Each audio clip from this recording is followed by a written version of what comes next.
Justement, je vous propose qu'on entende Xavier Mazneau, qui va nous rejoindre et qui va nous parler du web rural.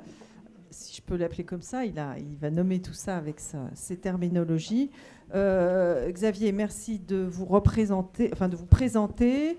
Vous êtes donc, vous animez un réseau qui s'appelle The Village. Vous avez fondé une société, je vérifiais pour ne pas me tromper, le Adverbe. Oui, Voilà. vous m'avez fait un CV de maréchal soviétique. Bon, vous m'avez même attribué voilà. des fonctions dans une entreprise qui a un partenaire que je ne dirige pas, Voilà. qui est le BMG. Mais Donc, en dehors de ça... Désolé pour ces erreurs, donc je vous laisse faire. Non, c'est pas pour moi, j'en serais très fier. Bonjour à tous. Oui, je suis consultant et expert en formation dans le domaine du numérique. Et j'ai quitté la région parisienne il y a 12 ans pour m'installer en pleine campagne dans l'Orne, dans un petit village de 360 habitants, dont je suis conseiller municipal depuis sa deuxième mandature, dont je suis très fier. J'ai acquis une expertise dans le domaine des nouvelles formes de travail. J'édite un site qui s'appelle thevillage.net, qui est spécialisé dans le télétravail, les nouvelles formes de travail, qui sont, à mon avis, un des moyens de réintroduire, de développer de l'activité en milieu rural. Et pour ça, on a besoin du numérique. Donc on a créé un prototype dans mon village, il y a 5 ans, dont je vais vous parler. Et aujourd'hui, on voudrait le faire passer à une vitesse supérieure afin de modéliser ce type de lieu, parce que je pense qu'on peut le répliquer. Donc on est en train de tester un peu des nouveaux usages, des choses simples, des choses plus complexes. Et on a une conviction, c'est que le numérique, pardon, le numérique peut aider à résoudre beaucoup de problèmes. Des problèmes d'inclusion sociale, des problèmes de formation. Vous savez, quand on est dans la ruralité ou quand on est dans l'hyper-ruralité, comme le nommait un rapport d'un sénateur lozérien il y a 2 ans, l'hyper-ruralité, la ruralité, c'est 80% du territoire français. 80% dans lequel on n'a pas de débit. On a du mauvais débit, ça vient petit à petit. On peut nous raconter ce qu'on veut, on sait qu'on n'aura jamais de fibre optique partout. Donc il va falloir trouver des solutions. Et en attendant, il faut bien qu'on fasse des choses. Donc on fait comme on peut avec ce qu'on a. Alors donc nous, on a créé un lieu dans mon village qui est un lieu raccordé avec 100 mégas de débit. On n'a pas de fibre optique, on a un faisceau hertzien. On a un faisceau hertzien parce que on avait, comme dans la Meuse, dans mon département, on a une couverture totale du département en WiMAX, technologie radio. Et il se trouve qu'on a un château d'eau dans mon village qui sert de point relais pour ce réseau. Donc on a pu aller capter du réseau pour pas trop cher. Beaucoup moins cher que si on venait on amenait la fibre optique, évidemment. On est convaincu donc que si on forme les gens, que si on a du débit, on peut faire plein de choses. On peut se former. Vous savez qu'on a des gros... Si vous regardez un peu toutes les statistiques, on a des gros déséquilibres dans les usages, dans les savoirs en milieu rural sur le numérique, tout simplement parce qu'on n'a pas accès aux formations. Elles sont loin, elles sont en ville, les formations. Si on veut suivre un MOOC, si on veut suivre des formations à distance, c'est compliqué quand on n'a pas de débit. Donc nous, l'idée, c'est de faire venir du débit dans un lieu, de créer un lieu dans lequel on va faire plein de choses. Il faut amener les ressources sur place. Alors le premier élément de notre stratégie, là où vous voyez, on est à peu près au milieu du département de l'Orne, c'est 2 heures de Paris, en gros 1 heure du Mans, 1 heure de Caen, 1 heure, un quart de Rouen. Donc on est pas très loin, mais on est quand même trop loin pour aller tous les jours travailler, pour aller se former en ville. Et donc, on a créé ce lieu en 2010, qui est l'ancienne école du village. Donc en plus, c'est assez symbolique. Un bâtiment préfabriqué des années 50. Il y a un regroupement scolaire, donc il n'y a plus d'élèves dans l'école. Qu'est-ce qu'on fait de l'école ? On en a fait un télécentre. Alors au début, ce télécentre, c'était un espace de coworking. Donc les gens viennent. La plupart sont indépendants. Ils en ont marre de travailler tout seuls chez eux, donc ils viennent retrouver des gens pour travailler là. Et puis, on a monté des formations professionnelles. Donc, on loue la salle à des gens qui veulent monter des formations, qui veulent formation pour les entreprises du coin. C'est pas un petit truc à boire, parce que pour noyer mon chat. On a monté des formations grand public avec un EPN mobile du département. Donc on fait fonction d'EPN bénévole. On a monté des animations pour les familles. Donc là, c'était des initiations aux jeux vidéo. Donc on fait venir les gamins, merci, pour des jeux vidéo. Ça leur permet ensuite de parler de sécurité, de les sensibiliser à des problèmes de prudence, de bons usages à la fois des réseaux sociaux ou des jeux en ligne. On a pas mal de repas convivialité, parce que d'abord on est en France, hein, ça fait partie de notre culture, et c'est un bon moyen d'intégrer les gens. Ils aiment bien, volontiers, ça peut être des choses tout simples, hein, des pique-niques, de ce qu'on veut, des barbecues, et ça marche très très bien. Et puis on a monté ce qu'on appelle des coding goûters, c'est-à-dire qu'on fait des petits événements pour les gamins, on leur apprend le code, enfin on les sensibilise, on les initie au code.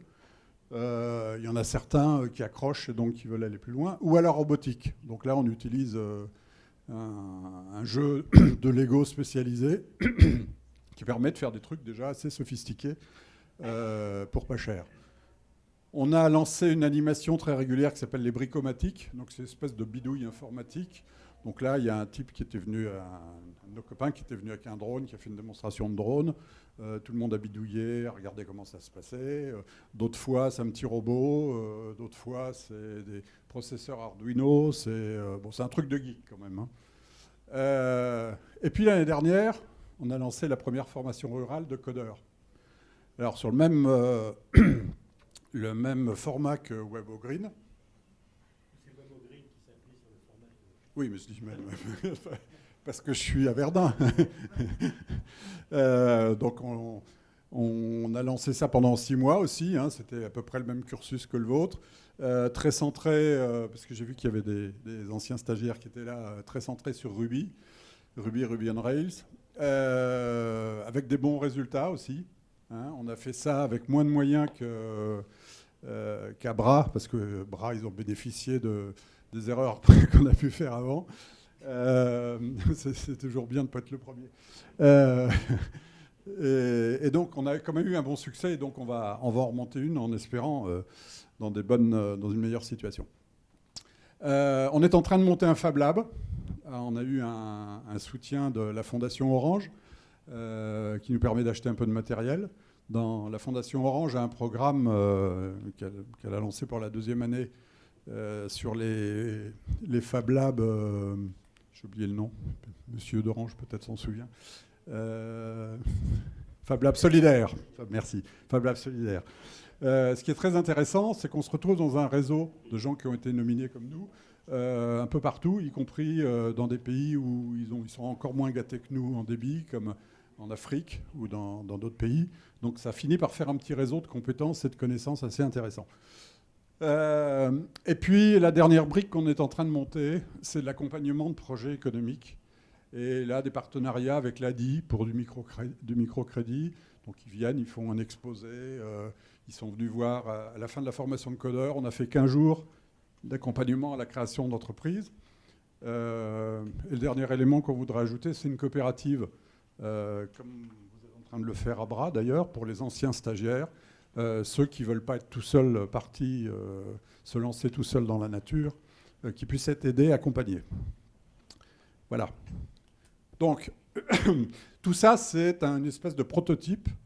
Tout ce qu'on a fait, ça marche plus ou moins bien. Il y a pas mal de trucs qui marchent. Pendant les 5 premières années, 0 structure, 0 budget.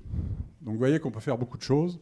Investissement initial de la commune qui a rénové le bâtiment, donc coût 15 000 €. On a refait les sols, la peinture, on a mis des cloisons. Une aide de la région qui a raccordé en très haut débit. Et puis voilà. Le reste, c'est du bénévolat.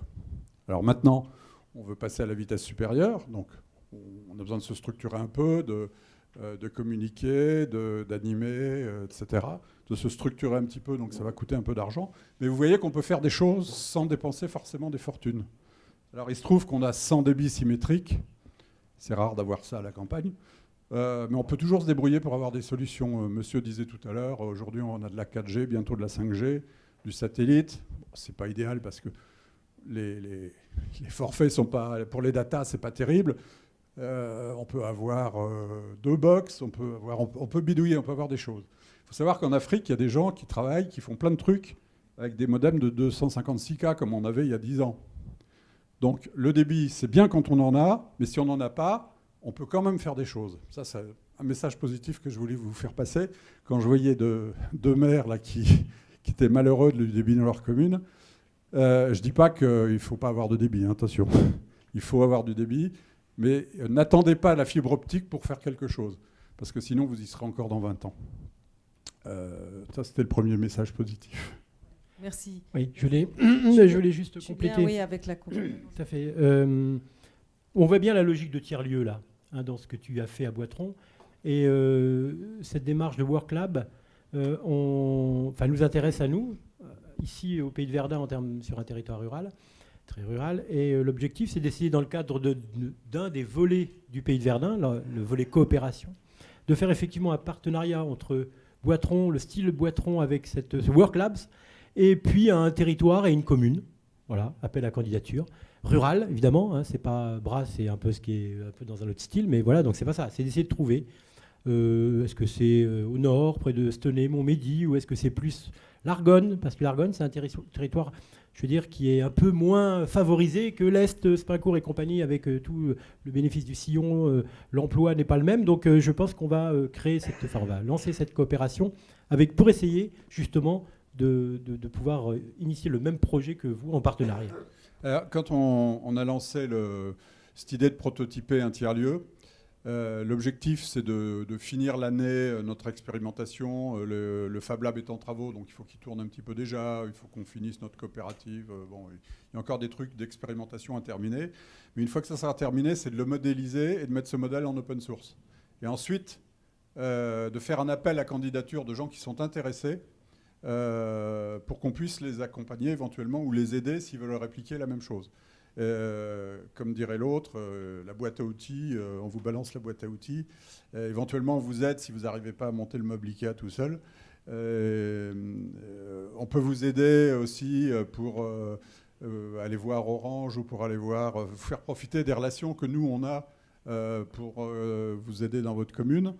Etc. Donc l'objectif, c'est ensuite d'essaimer, une fois qu'on aura modélisé ce qu'on est en train de faire. Et on s'est dit, bon, on va d'abord finir. Et puis en fait, on a eu des demandes, des rencontres, et on a déjà 2-3 petites communes rurales, plus une commune dans la banlieue d'Abidjan. Et puis en discutant à midi avec Florence, pour éventuellement essayer de monter quelque chose avec un des pays baltes, une commune dans un des pays baltes. Donc voilà, donc on n'a même pas fini, on n'est pas prêt, qu'on a déjà des manifestations d'intérêt. Puis on en avait déjà parlé pour la Meuse, pour essayer de trouver, avec Bras bien sûr, et puis peut-être une autre commune du plus rural encore. On ne peut pas dire que tu sois très urbain. Non. Peut-être du nord du département, effectivement. Juste par rapport à ce que tu disais à mon collègue, là, notamment Daniel, sur effectivement, on peut faire des choses. Bien sûr qu'il ne faut pas attendre d'avoir. Mais bon, on peut comprendre, hein, parce que moi, je vis avec eux tous les jours. C'est pas toujours simple, quoi. Donc, bon, voilà, c'est une période. Chez moi, j'ai 1 méga et 250 Ah, mais il aimerait vélos, bien, mais heureusement, j'ai du WiMax. Il a 512K, lui. J'ai les deux, j'ai un abonnement Orange et un abonnement WiMax. Non, mais moi, voilà, le principal, c'est qu'à la limite, je pense que les prochaines assises qu'on fera à Verdun, on parlera plus de débit. Parce qu'à la limite, ça ne devrait pas être la question du débit. Je veux dire, on devrait être connecté partout. Effectivement, on ne devrait même pas se poser la question. Je parle toujours, tu sais que j'ai toujours insisté sur la logique de l'électricité en 36. Ça, c'est une logique d'État en termes de solidarité. Mais c'est exactement pareil, on ne devrait pas se poser la question. Je ne me pose pas aujourd'hui la question si je dois allumer. La consommation, je la règle. OK. Et ça devrait être comme ça demain. Voilà, je crois qu'on a fini. Oui, à moins qu'il y ait une remarque avant la conclusion. On salue notre collègue de Fleury qui s'en va. Et merci, il nous vient de Normandie. Merci beaucoup. Je souligne au passage qu'il a été un des premiers à se connecter là, sur le site Ville Internet dans sa version encore développement. Donc venez voir à partir de lundi prochain. D'autres remarques avant qu'on passe la parole? Juste quelque chose, je m'étouffais au début, là, donc je n'ai pas bien expliqué ce que je voulais dire. Ce n'est pas un sujet numérique, c'est d'abord un sujet d'inclusion numérique, c'est d'abord un sujet de développement économique, c'est d'abord un sujet de lien social. Et ces 3 problèmes, on les règle à l'aide du numérique. Mais ce n'est pas un sujet réservé aux geeks et aux fans d'informatique. C'est un projet qui devrait intéresser tous les élus. Monsieur Hazard le disait tout à l'heure. Essayer d'améliorer la collecte des ordures, essayer d'améliorer la circulation des bus, etc., qui sont les problèmes de la vie quotidienne des maires, des élus, ça peut être grandement amélioré avec le numérique. Et ça, c'est l'esprit de notre démarche. Notre association, elle s'appelle l'Écloserie numérique. Dans l'Écloserie, c'est l'idée de faire éclore des projets, quels qu'ils soient, à l'aide du numérique.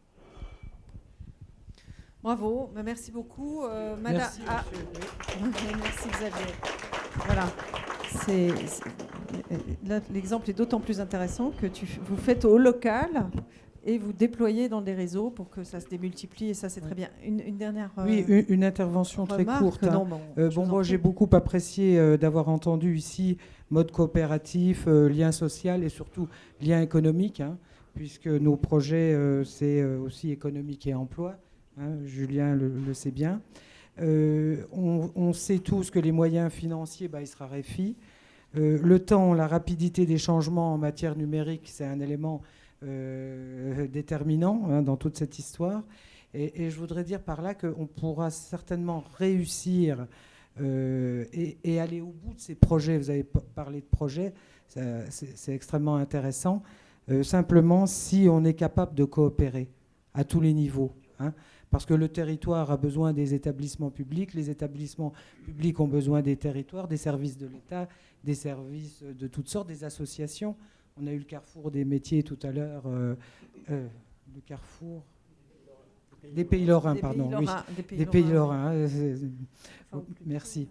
Donc, je pense qu'on est condamné à réussir, mais condamné surtout à réussir la coopération.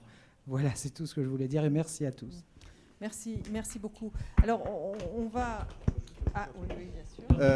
Bien sûr. Me voir, alors vous avez pu vous allez m'entendre. Manger va encore nous parler. Je voudrais juste mettre un bémol un petit peu provocateur, d'ailleurs.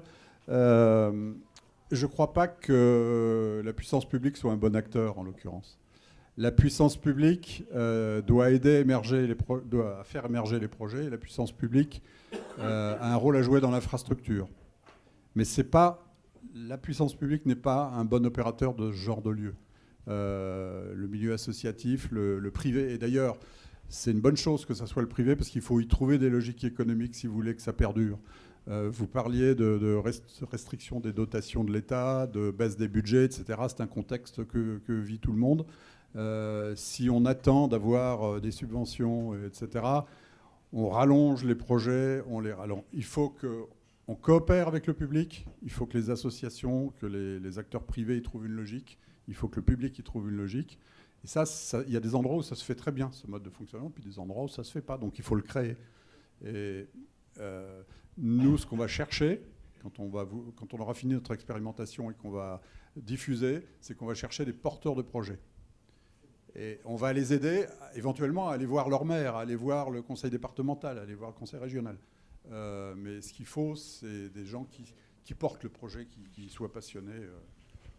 Voilà. Il n'y a pas des Juliens partout, malheureusement. Ce qui est vrai pour les lieux, les territoires de collaboration, comme vous dites, madame, et c'est vraiment ça qu'il faut imaginer. C'est effectivement tout ce qui est co. Nous, on parle de co-lieu à Ville Internet. On aime bien ce mot parce que c'est au-delà des spécificités de chaque lieu. Et c'est vrai que probablement, c'est aussi un enjeu des services publics, d'espace public. Je défends quand même ça, même s'il faut qu'il y ait des logiques partenariales, évidemment, avec des acteurs économiques, c'est essentiel, mais la part du secteur public, notamment en sauvegarde des valeurs républicaines, me semble absolument essentielle pour les enjeux dont on a parlé tout l'après-midi, mais je suis sûre que ça ne posait aucun problème. Non, ça me pose d'autant moins de problèmes que dans notre boucle, on a mis l'association des maires ruraux, que je suis allé leur présenter à leur assemblée générale l'année dernière, le projet et ce qu'on faisait.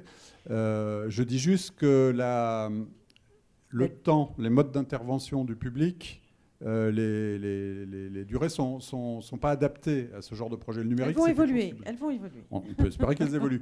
C'est tout ce que je disais. Je disais qu'il ne fallait pas de public. Mais un petit exemple. Les maisons de service public, qui sont un peu des usines à gaz à monter.